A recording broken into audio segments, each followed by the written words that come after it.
Well, hello, everybody. It's Thanksgiving. It's Thanksgiving again, except it's later in the day. And you try to get a video out at 3 in the morning to cover the entire Thanksgiving day of sports. And of course, it's not adequate. So I got messages and I got people.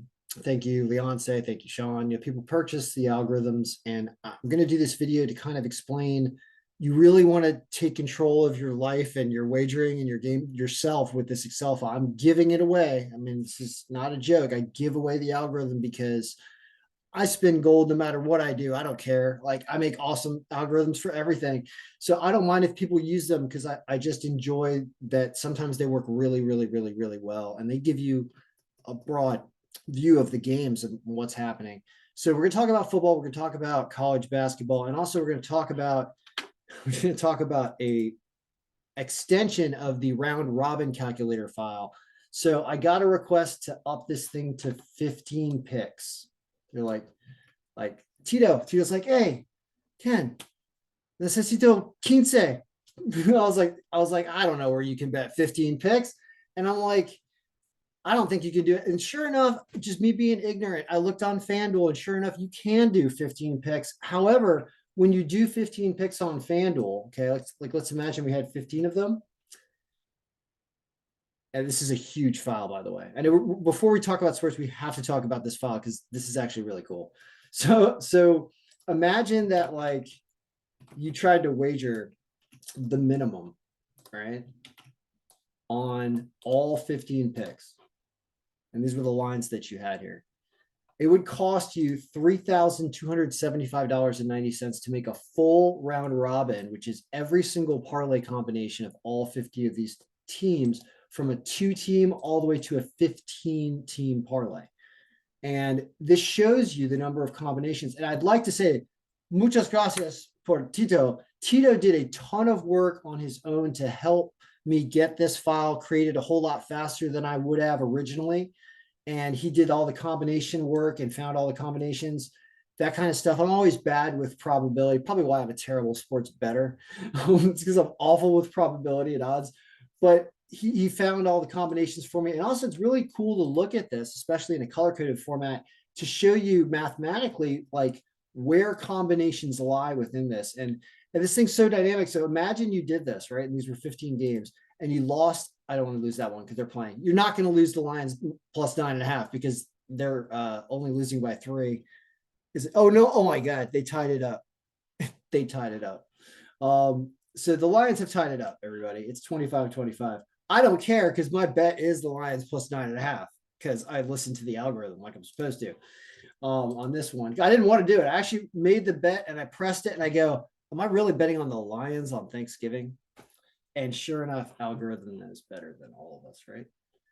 Certainly knows better than the odds makers on this game. So in this game right now, let's go here. In this game right now, it's really cool because score is 25-25. So either what's going to happen, you can tell, is it actually goes one way or the other in this polar game, meaning either Buffalo scores a touchdown and they get exactly 31, or I feel like Detroit probably gets a field goal and gets exactly 28, right? So you don't even need to adjust the magnifier in this game. It's just a one score off, and it kind of gave you both, I think. So because of the location of the game, really fun stuff. So the other 2 games of the day, and I'm going to go back to the round robin calculator for a second. Giants Cowboys, high scoring game. So it was somewhat of an over in this game. It's not supposed to be a defensive battle. I talked about a parlay combination there. And then the Patriots game, it has to, I believe, still as an underdog. All right. Let's go back to the round robin thing for a second. On FanDuel, you're actually not allowed to bet all of these in one ticket. It won't do it. What it did when I tried to do this to test the simulation was it stopped at, I believe, here. Yeah, it stopped at 5s. It wouldn't let you do 6s through 11s and then picked up again at 12. So it basically maxed out the combinations at this, which is totaling 5,504. So it probably couldn't handle, the system probably just doesn't want to make 5,000 tickets for your round robin, and then another 6,400, then another 6,400, then another 5,000, and another 3,000, and another 13. It just can't handle the processing in one. It's huge, right? It's enormous. I mean, this Excel file here is like 16 gigs or 16 megs, right? Not gigs. This file is, yeah, it's 15 megabytes. Okay, so that's a big file. That's one that's almost too big for email sometimes, but they're good about transferring on email nowadays. It's a huge file because it does a lot of calculations. So they would let you bet this though, and I understand the desire to do this. Because I was thinking, I was like, well, if you really spend time handicapping all of the files and come up with your premium picks, you might end up with 12, 13, 14. I usually do chunks of 7, but really it was the limitation of the round robin file and me understanding of what the payouts might be that limited me from expanding further, thinking also that it wasn't possible. And I'm wrong about that. So this is really, really cool. And especially with something like college basketball, which we'll get to now, you have so many games to choose from. Even on a Thanksgiving day, you've got at least 21 games in here, and they keep adding and switching stuff and all kinds of stuff. So I'm going to talk about college basketball, and then we'll talk about what a big round robin will look like. Because for the last 6 days of the month here, because I am only doing all the sports stuff until the end of November, and then you're going to see a lot of other videos about other topics, payroll, genetics, a ton of other things that I don't focus on when I do this all the time. And I have not made enough money or found it to be so reliable that it's worth spending a lot of time and trying to wager a lot of money. I think if you wager a lot of money in anything, you have potential to lose a lot of money. And I mean, I'll spend time trying to create algorithms that predict outcomes, but I've never found it to be a fortune money making thing. I know people do make consistent money, but it's not, that part of it's not for me, and I don't want to focus on it all day. I want to make money in other ways. So I am going to stop, but I'll sell the single files, and when someone pays me for a file for the day, I'll email it out. And then maybe at the end of the night, when I'm free and not overloaded with other things, I'll do recap videos of how the algorithm is doing. But this is something you guys can all maintain yourself. Like you can absolutely do this. It's not rocket science, especially with all the tutorials out there and all the formulas unlocked and ready to go. So let me talk about something. So games that come into the odds compiler, you sometimes RotoWire doesn't have a game odd because they're somebody's manually trying to go extract these things. They come and go. Like a book will make a line, and then sometimes they announce lines and follow suit. Sometimes they announce lines independently, and especially when there's injuries and all. Like with basketball, I've seen lines move so insane in NBA, especially when all of a sudden a new injury report comes out and everybody's got COVID. And it's like, oh, the whole team's not playing? All right, well, the line has to massively change. So it's a dynamic flowing thing, and you have to be on your toes. Another reason why it's about paying attention and working toward it. And I have no time for that, all of that. You just have to accept that it is what it is. So the reason why I bring up the odds compiler is I noticed games that weren't on here and they weren't on RotoWire. Just because RotoWire doesn't supply an odd does not mean we cannot still rank and come up with a projected score of the game. We just have to put the team's correct name in there. That's all we have to do. So I know that we were missing this Tennessee USC game, so I just added that. And I think there was another one I was going to add as well. Yeah, I think it's North Carolina versus Portland because they won. So the way to find the team name is to search it in the standings sheet. I think that's the North Carolina we want is the UNC. There's so many college basketball names that getting the name exactly is oftentimes not an easy. This is Portland. Is it Portland State or something? Like I can't even. There's 300 plus, and I had this whole problem with like Louisiana and Louisiana Monroe. Like it was a disaster. I mean, stuff didn't work for a while. Okay, so I don't know what time this game was, and we don't have lines. But we do have a predicted score, and you can bring it into the cube now by just pulling the formulas down here a couple and pulling the date down. And you see that we had UNC winning this game 85-75, and it turns out they won 89-81 because the algorithm just is disgustingly awesome. No spread. I don't know what the spread was, but whatever North Carolina was, we had them to win, and they won, right? So there are other scores in here. Mississippi and Stanford. Did you win, Miss? Yes, you did. Good, because I bet you. 72-68. Army is playing Princeton. I don't think that's over yet. Yeah, it's still going. Tennessee USC is in overtime, which is this other game I added. And we have Tennessee barely winning that game. They're up by 3 with 44 seconds left. So we'll see. We'll see. Now, let's refresh. So on the day already, oh, I have North Carolina, Portland in there. Sorry, already had it, I think. Whenever there's a duplicate here, it means we have we have it in here already. So I didn't need to add it. So we have a line on that game. I just missed it when I was looking. This is a lot. I agree. It's a ton of work and a lot of editing to get the college basketball algorithm like working all the time. It's a lot of games. It's one of the reasons why I just get exhausted doing this. We're 6-0 on the spread already today. Jesus. It makes me wonder why I don't make a fortune with this file. I'm a dumb bettor. I'm just stupid. That's all I can say. Stupid when it comes to that. Whatever, accept your faults. So we are 5-1 though on the games already. Only Manhattan lost. And if you looked at the round robin file, you'll see that the number one pick I chose on here was Manhattan. I didn't choose Siena, who won at plus 320 against Florida State because I have terrible instincts. It was sitting right there. It's not a true home game, I don't think, but it doesn't matter. As I said, stay away from teams with bad strength schedules yesterday. Terrible. So missed that one. So other things that are going good, like what does this say? This says things like Iowa State is a little injured and they're away at Villanova, but they're still supposedly a much, much, much better team. So I took them. Now, what if we do what we're just talking about here and let's sort this thing. I was talking about taking spreads yesterday. So here's how you sort this thing to figure out which spreads you want. You're supposed to do descending by spread cover. Okay, spread cover plus. And look at that. Connecticut hasn't played yet. So of the games that I know we're 6-0. No, we're not. See this here? Oh yeah, sorry, we are 6-0 on the spread. These are negative spread cover numbers. Hilarious. So awesome. This is so awesome. This thing is incredible. All right. So in progress games. If you're still watching this, it's a long video. I don't know why you would be. These games are happening. Yeah, a lot of these games are happening. Like that Tennessee game over. Yeah, they're going to win. They're winning 73-66. We're just going to call that. So they've already won.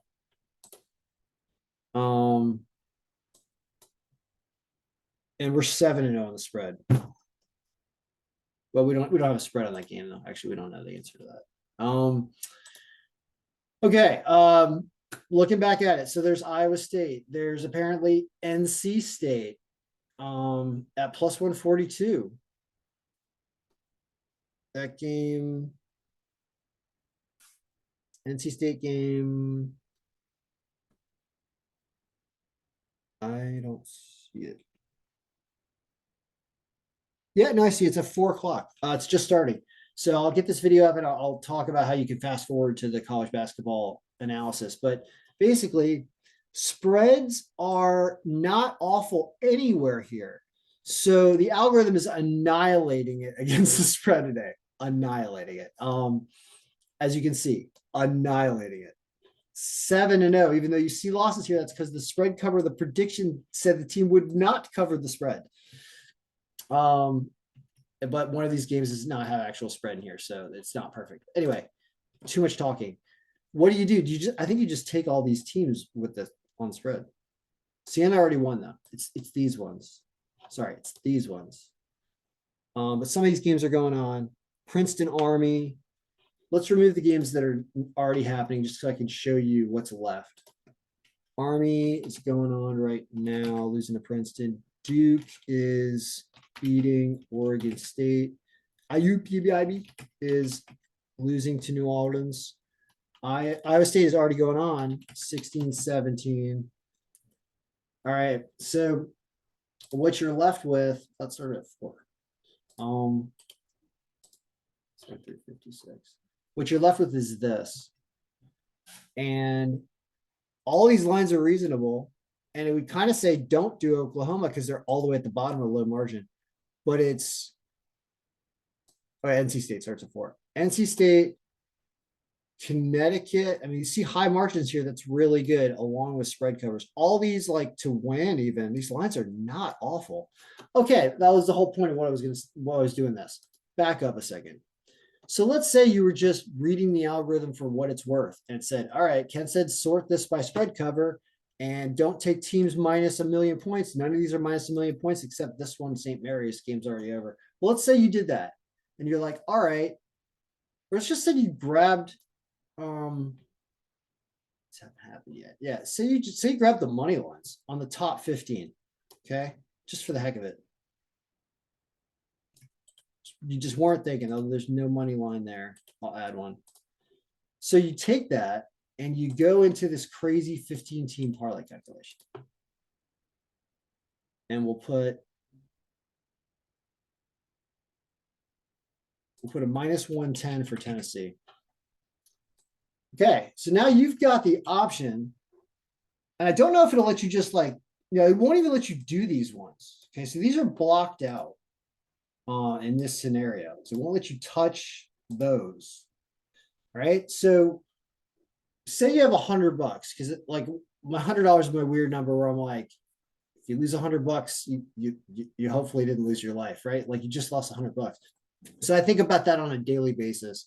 And sales sometimes are around $100 for the algorithm, sometimes more, but that's a reasonable amount. So what would you do with that 100? How do you distribute? Well, I start with the minimum that FanDuel will allow you to do, which by the way is functional in Maryland now. 10 cents. Yeah, boy, it goes up real fast. You can't even do this one. So the 4s cost you $136. So you can't do 4s or 5s. You can do 2s, and you can do 3s at $45. You could do here at $45, $10. And I always like to put 1 on the end. So here's a $104 wager that pays $276,000 if you go 15-0, which the college basketball algorithm, you can find 15 games. Siena won. Was Manhattan on here? Because they forget Manhattan's not even on here in this order. Are you kidding me? I'm so annoyed at my betting. All right. So annoyed at my betting. So, well, what happens though if you're basically putting all your money down here, or you've got to get 12 right at least, right? So what happens if you lose? Like I know you won Siena, but let's say you lost them. And what happens if you lose Seton Hall and you lose another big one? Like say you lose your underdogs, even though it never works out that way. If you get 12 right, you still double your money and get $246 under this weird scenario. But what's the difference if you go like 13-2? Amazing, right? It's huge. That's kind of cool. I get why you do this then with more teams. Now, also, let's say you have this amazing day of 13-2. How can you redistribute this more appropriately? Like, what's your goal here? Like, I feel like your goal is you got to hit at least 12. I think it's kind of your goal with this. So in that sense, I'm almost saying stay away from all of these because they're never really going to pan out with you making a lot of profit anyway, and they're going to waste your wager on a non-potential huge paying outcome. So now you're down to $58. So what if we up this to 20 cents? Yeah.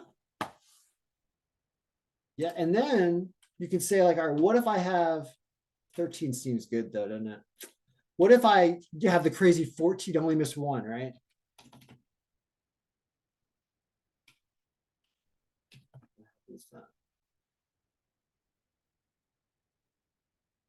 Because, oh yeah, what happens if you get the 14th right? Bam. Unbelievable, right? $58,000. So imagine these were all minus 110 spread lines. Okay, and we had no juicy lines, but we also had no terrible lines. We just took optimal spread lines. But if you go 13-2, you drop down. Oh, he still gets $6,000. I'm amazed at these payouts. Now, hitting 15 is tough, but hitting 15 in the college basketball algorithm is not minus 110 lines is obviously tough. I just see though, like, because we're already at 11-0. If you just bet every game on the spread as it was, and you're at 9-2, and if you sort this thing by margin, where you were betting everything descending by margin, which is the order of, if you're talking about which team's supposed to win, this is the way that you look at it. It's because the game's not over. Sorry, we shouldn't leave those scores. These scores are not over. Yeah. Let's get rid of that. So now we have a better idea. You just lost Manhattan, right? So 6-1, but 7-0 on the spread because Manhattan was plus 2.5, and I chose not to take the 2.5. It was 4, it moved to 2.5. I chose not to take it. They actually covered 2.5 also. So there's a lot to learn. Anyway, if you want a copy of the 15 team round robin calculator, I'm going to make it $30. It's a little bit more than it was before. And thanks to Tito. El trabaja más bueno con el Excel file. It makes it más rápido that I can put out a product, right? So it's good. All right, so good luck, everyone. May all your picks be winning. You can see that when we put effort into the distribution of the standings and reading all the college basketball teams here and what we're doing here, it really does yield amazing things where it just annihilates stuff. And there you go. All right, good luck, everyone. May all your picks be winning. See ya.